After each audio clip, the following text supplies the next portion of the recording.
E os estudiosos no assunto chegam à conclusão de que hoje aproximadamente 30% das pessoas estão caminhando nas ruas desidratadas, porque em geral nós ingerimos menos água do que necessário, do que daquilo que deveríamos ingerir.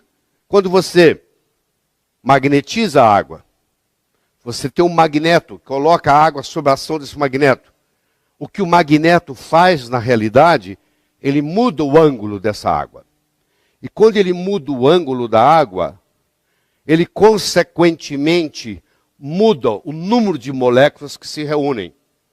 Em outras palavras, eu posso criar uma água hexagonal, que seria a água ideal, seriam 6 moléculas de água juntas, de cada vez formando o que se chama um cluster, um aglomeramento, utilizando, por exemplo, ímãs. E às vezes você encontra no mercado dispositivos sendo usados para colocar dentro da água, para magnetizar a água. Então, quando estão tentando magnetizar a água, estão, na realidade, tentando mudar este ângulo da água, que o normal é 104,5. Os estudos mostram que a água hexagonal ela é muito mais benéfica ao corpo do que a água formada na forma de pentágono. Então, nas células cancerígenas, por exemplo, nas proteínas cancerígenas, tem muito pouco água hexagonal em volta daquelas proteínas. Predomina a água com 5 moléculas. E quando você faz um tratamento e melhora, ela vai passando de pentagonal para hexagonal.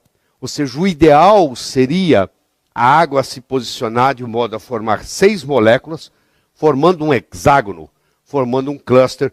Como vocês estão vendo aqui, a água dispositivo aqui do oxigênio e do hidrogênio, os ciclos maiores sendo o oxigênio, os ciclos menores sendo o hidrogênio, e você vai vendo aqui que elas se colocam numa posição hexagonal. A água magnetizada tem uma menor tensão superficial.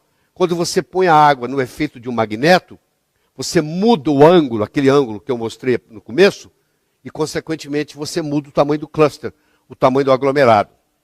Então, a água tem que ter pureza, tem que ter um bom pH, tem que ter um redox negativo, tem que ter uma boa condutibilidade e tem que ter uma baixa tensão superficial. Essa seria a água ideal. Essa água ideal é chamada de água ionizada. Ionizar significa ganhar ou perder elétrons. No caso, ela ganhou elétrons. Ela tem elétrons para distribuir. Por isso que ela é uma substância antioxidante.